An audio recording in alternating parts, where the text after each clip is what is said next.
All right, we have Jessica Rose Clark joining the show, coming off a third-round finish of Sarah Alpar. Kind of a bizarre ending to the fight with the referee controversy, but needless to say, absolutely outstanding performance from Jessie Jess, who joins the show for the first time. How are you? I'm good. How are you? I'm doing great. So Saturday night, you got your hand raised, and I actually did the math today. It had been 979 days since that last happened for you. 979 days. Oh, since sugar. 979 days since the Paige Van Zandt. What goes through your mind when you hear that number? I mean, I knew it had been a long time. I think it's still I knew I had it once since February 2018, but that seems like a much longer when you say it like that. Yeah, I didn't mean to. I just thought it was kind of outstanding, and a weight must have been lifted off your shoulders more than anything. I mean, yeah, I guess, but I'd only lost twice, That's true. It's not like I was fighting consistently in that time, but it definitely feels like it's been forever, obviously, because I was injured. Like, I lost, and then I got injured, was out for almost a year, and then lost again, and then had to wait almost a full year to fight again. So it actually makes sense now that you say it was that long, I mean, you looked spectacular on Saturday night. Your first fight, 135 pounds in over 3 years since I remember watching the Karina Dam fight in Titan FC a few years back. How much better did you feel at 35? Like, being able to lift those weights and get all swole like that, how much better did you feel on Saturday? Oh my God. Like, when the fight finished, I felt like I hadn't even fought, like I wasn't tired. My arms weren't tired. My body wasn't sore, nothing. And I really think that's because I only cut 2 pounds. Whereas when I was going to 125, I was trying to cut 15, 16, 17 pounds and then wondering why I felt so terrible every time I fought, So I definitely think I've found my winning recipe. I could still put on a little more muscle. I could get a little bit bigger. Like, I'm still a little baby bantamweight, but yeah, I'm definitely much, much, much happier. Like, I felt so much more healthy. I felt so much more energetic, and just like my brain was there, which was really nice because I haven't felt that switched on and that aware in a long time. Sarah, throughout her career, she's been known to kind of be a slow starter. She works for the takedowns, and if it doesn't work, a lot of times she'll just take the L on the scorecards for that round and then just come back better in the second round. And you negated all of that throughout the entirety of the fight. How confident were you heading into that second round, knowing you were able to, I guess, thwart her strengths and take that round in all 3 judges' scorecards? Honestly, I was confident the whole time anyway. Like, I've rewatched. I know my coach was really mad at me that I spent so much time wrestling in the fight, and every time I've rewatched it a few times, and every time I watch it, I'm getting mad at myself, but I also, like, especially being out of a primarily striking gym, and my gym, CSA, is known for being one of the best Muay Thai gyms in the country. Like, I think I really wanted to prove that I could wrestle and I could grapple, and that I'd been working on all of that, So I think in the first round, when she kept trying to wrestle me and hold me on the cage and stuff, and I never felt in danger anywhere. And that definitely, once I realized that, and once I've had this thing in my head for a little while about being undersized at bantamweight, until I grow back into the division, because I dropped a lot of muscle mass. I got a lot smaller to try to get to 125 all the time. So I think I've been a little worried in the past about being undersized and not being able to match strength for strength. But then once she kind of put her hands on me and I felt what she had, I was like, no, like, I'm strong. I'm good, So I definitely felt confident going into that second round after maybe experiencing everything that I think she had. And also knowing that she was going to shoot once I started striking. That, like, I kind of, before the fight, I thought that might be the case because I do so much striking. But then once I hit her and watched her face change and watched her try to look for the takedown straight away, I was like, okay, yeah, I kind of have this one. Did anything surprise you at all, whether it be from anything Sarah did or maybe what you were able to do? Like, sometimes fighters have these moments where they're like, oh man, I can't believe I did that, or did this thing that well, I didn't think I would. Like, were there any surprises in that fight outside of the whole thing in the third round that we'll get into in a moment? No, I thought she would want to strike a little bit more, I was I guess, like, I was kind of surprised that she shot so early, but at the same time, like, I know how hard I hit her. So I'm not surprised at the same time. So, no, it kind of went how I thought it was going to. Yeah. So So the third round, you land the vicious knee. Chris Tione, the referee, comes in and stops the action. He's supposed to look at the replay to determine whether the strike was legal or not. First of all, were you worried when he stepped in and stopped it? Did you think that knee might have been illegal? What is going through your mind in those first few seconds? Honestly, when he first stopped it, you can see me asking my coach, I'm like, did I win? Because I thought he was stopping it, I didn't think it was illegal. And then when I realized he wasn't stopping it, when he told me to go to a neutral corner and was looking at it, I was like, shit, maybe that wasn't cool. And then I watched the replay up on the big screen, which I'm very grateful for, because I was worried for a second in between that, did I win? And oh my God, no, I didn't. Something's going on. There was definitely a bit of fear there. Yeah. But then as soon as I watched the replay, I'm like, he's either going to stop this or I figured he would stop it. I don't know why he made us keep going. I don't know why he made us keep going with her sitting on her butt against the cage. It's like it was a jiu-jitsu match. That was the most ridiculous. When does that ever happen? When does an MMA fight reset in a position like that? Never. It was so weird. I could not believe the fight got restarted. I couldn't believe it. I mean, I'll give credit to Sarah for saying I'll keep going, because that was a nasty, nasty knee. But you must have been we're seriously still doing this right now? This is still happening? I mean, I was a little excited because I was I was enjoying myself. That was my whole goal. My whole goal with that fight wasn't to win, even it wasn't to finish her. It was just to enjoy it again. So I was definitely enjoying myself. I wasn't upset about having to go for another 3 minutes or whatever it was. Did you have to psych yourself back up after that, or were you just ready to? You just were full speed ahead, didn't have a setback in any way in that? No, I was kind of even keel with my emotions the whole time. I think because I realized pretty quickly that we were having to go to replay. I was just waiting. I never had to psych myself back up. I was like, all right, shit, yeah, let's keep going. So we threw out the 979 day number, but I did a little more math, so I'm going to throw out another crazy number at you. You ready? Go.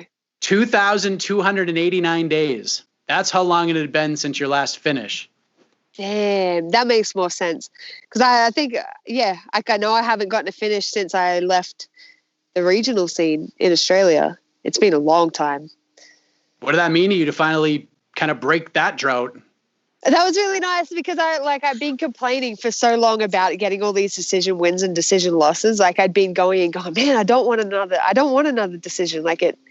It sucks. I felt like I wasn't really giving enough, win or lose, So yeah, that was really nice. And especially to get a finish like that and to get a finish in the UFC, that was huge for me.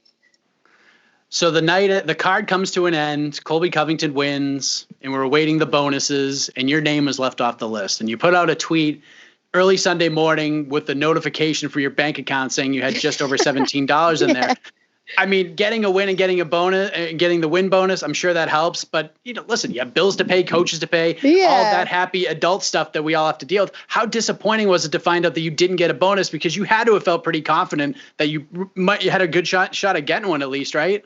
Honestly, I thought I was a shoo-in. I had so many people, so many high-level fighters message me going, that was one of the bloodiest women's MMA fights we've ever seen, and the elbows I was throwing and the technique that I was showing, I thought for sure I was getting it. And I kind of, I was bummed out. I'd already kind of made plans. I was like, man, if I got a bonus, that would help so much, because being injured last year and then losing, I think I made $16,000 for the entire year, plus had a ton of medical bills to pay. So it was getting a bonus, especially after the year is almost over now, would have been amazing. I thought I maybe should have got it over Kazma or whatever his name is, because I'm he got a 17-second knockout. Yeah, that's cool, but he they didn't fight, right? He threw one punch and finished him. And I'm like, come on, man. I actually fought for 14 and a half minutes, but whatever, it's cool. It was a little more,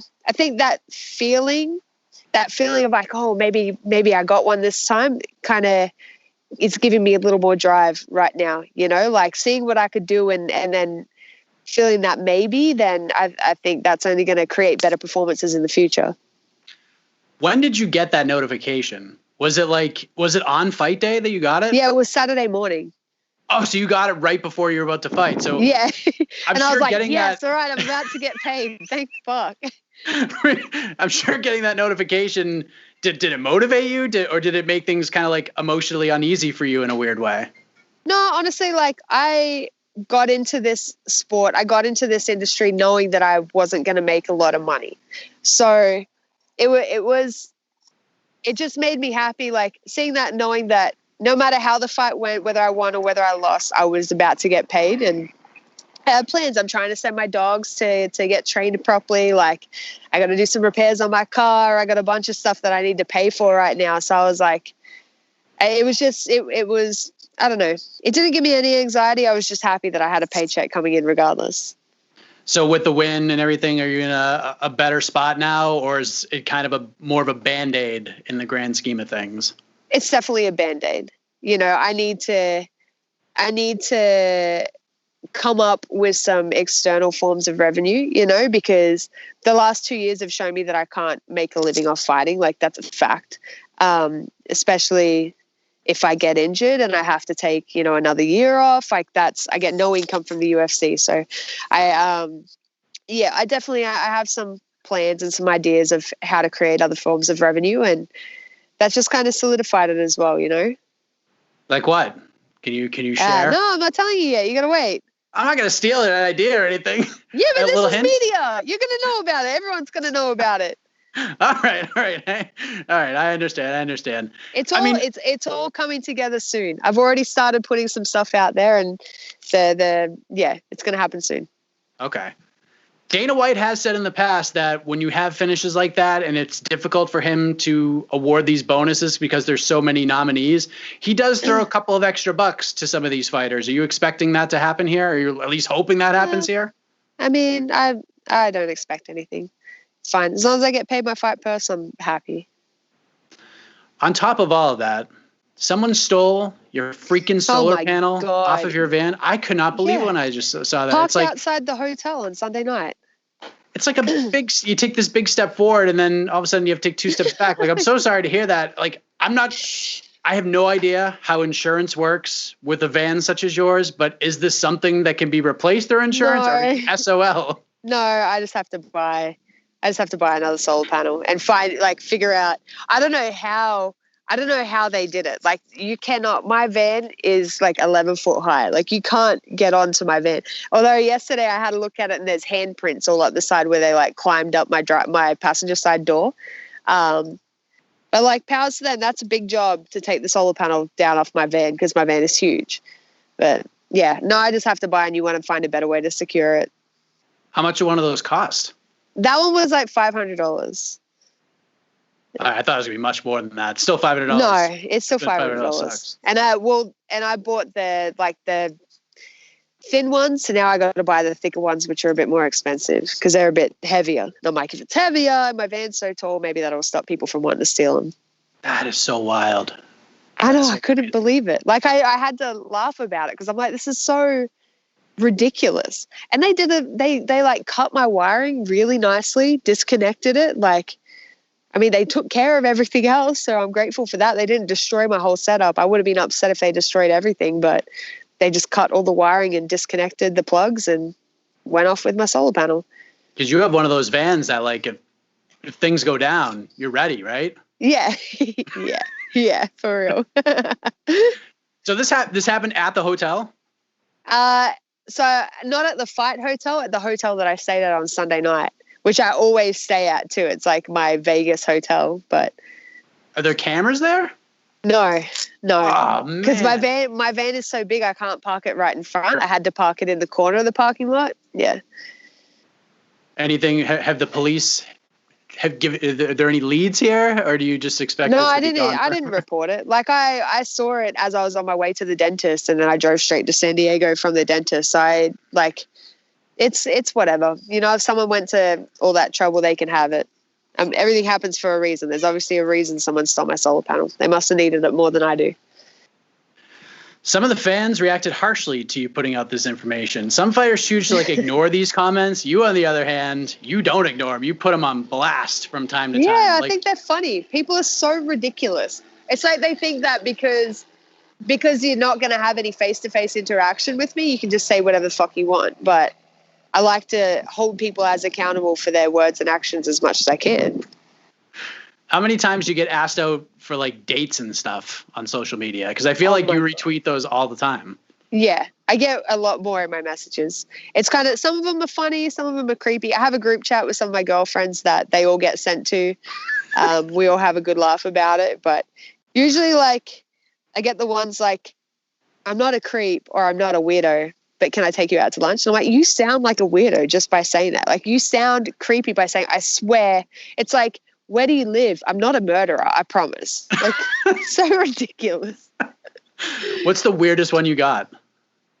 I had this one guy from like Pakistan or somewhere in that region send me these messages about how he wanted to be a pro fighter and his girlfriend had just died. And then because his girlfriend had just died, he wanted to give me his organs if I needed them. Like, it was just such a wild ride about him wanting to donate his organs to me if I needed them so that he could literally be inside me or something. Like, it was very strange. Very strange. I also had another, like, a whole bunch of voice messages in my Instagram DMs the other day. And it was something about how if I ever want to move to Switzerland with this guy, he would treat me like a princess and cook for me every day. And I'm so beautiful. But it was like, there was no punctuation in his sentences. It was just, if you ever want to come to Switzerland, I will cook for you every day and I will treat you like a princess because you are so beautiful. Like, it was just 3 messages just like that. And I couldn't understand half of it. But yeah, I get weird stuff. I don't understand people at all. By the way, I have to say the substitution word heckin' over that other word, brilliant. And I don't think anybody appreciated that more than I did with the guy with the last name Heck. I tweeted that right out. I was so happy. Oh, that is your last name. That's right. This might be a thing for you now. Yeah, I know. And except I cussed right after it. Like, I'm trying to not swear so much unless it's like really called for, right? And my younger brother, he always says heckin' and feckin'. So then I was like, oh, that's right. He always says that instead of cussing. So I didn't think I was allowed to swear on ESPN. And then I did like 3 sentences later, and I'm so mad about it. Well, I tried really hard. You were on the streaming service, so you technically weren't on like ESPN. Yeah. Big ESPN. Yeah. So after nearly a year away from the octagon and coming off a performance like that, I assume you want to keep this momentum going here. Have you thought about when you'd like to get back inside the octagon? I would love to, but I may have slightly damaged myself on Saturday night, so I need to go get some medical attention first. What happened? And then we'll see. I hurt my knee a little bit. Like, I hurt my knee a couple of weeks before the fight, and then I kind of hurt it again in the fight. So I'm going to get an MRI on Friday and see what's up, and hopefully it's nothing serious, and then we'll figure out the next step beyond that. But no Fight Island. We're not going to Fight Island. Hell no Fight Island. I mean, I know it's amazing and it looks beautiful, but if I go to Fight Island because of my visa, if I go to Fight Island, I have to go back to Australia, and Australia has 2 weeks mandatory quarantine, and I would have to fund a month in Australia. I'd have to figure out where my dogs can go for 6 weeks. Like, there's just too much. Like, it would cost me to fight again. And I feel like I'm finally at a stage in my life where I shouldn't have to pay to fight. I used to have to pay to fight. I don't want to do that anymore, so no Fight Island, purely because of that reason. And I am very grateful that Mick Maynard didn't send me to Fight Island for this one. We kind of begged him. Originally I was supposed to be going over there, and then I made sure my manager kind of asked him and let him know the position I was in, and he worked with me and put me on the Vegas card. So I'm super grateful for that. So I don't think they would try to send me there anyway. That's good. You don't want to mess with the powerful Daniel Rubenstein anyways. You don't want to make enemies with that guy. No chance. He'll do nothing. Is there, obviously we're hoping for the best of the MRI, but do you have anybody in mind at 135 that you'd like to mix it up with, or does it even matter at this point? No, it doesn't really matter. Like there have been a few girls that I've asked to match with a couple of times, like Bea, Tracy Cortez, which I feel like they're about to fight each other. Maybe I thought I saw something about that, but yeah, there's a few girls that I think have good striking, that are unranked, you know, but have decent records within the UFC. Like I don't think I'm ready for a ranked opponent yet. I still have a lot of work to do. You know, this is the first win I've had in 2.5 years. This is the first finish I've had in a long time. Like I'm not just assuming like, hell yeah, I'm ready. Like give me top 5, because I'm not like, I always wanted to work my way up to that. You know, like I'm trying to get better each fight. I'm trying to get better each camp. I'm trying to get better outside of camp. So hopefully they'll work with me and just let me keep having good fights before throwing me to the wolves.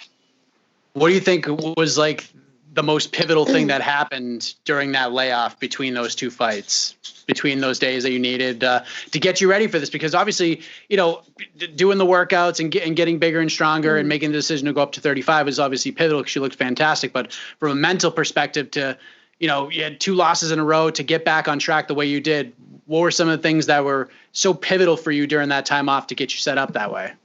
Therapy was huge. I started seeing a psychologist. I started being more verbal with my coach and kind of opening up to him a bit more as soon as I was feeling anxiety, instead of, usually I would let it ruin me for a couple of days and then I would finally talk about it when I was at exploding point. But this time, like as soon as I started to feel any doubt, as soon as I started to worry, as soon as I was stressed out about something outside of training, I would vocalize it straight away. And so that helped. And just really like prioritizing mental health, not just because when I was training for Pani, I neglected my mental health and I prioritized physical training, and that didn't work for me. So this camp, like I knew I've been in shape the entire time. I know I have the technical ability. I was fit. My weight was good. Like really all I needed to focus on was just making sure that my head was clear, and that I was just enjoying myself again. Yeah. It's a freeing feeling when that happens, right? Man, it was, yeah. I've never felt anything like it. It was beautiful. That's great to hear. Congratulations. I mean, amazing performance. It sucks you didn't get a bonus, and it sucks what happened with the damn solar panel. It's just ridiculous, but you seem to be in a great place despite all of that. But, you know, really happy we were able to finally chop it up on the show this week. All the best to you, Jessica. I think some big things are coming your way, and here's hoping that MRI is nice and clear and we get you right back in there. I really appreciate the time. Thank you. Have a heckin' good day. You too. See you later. Bye. Bye.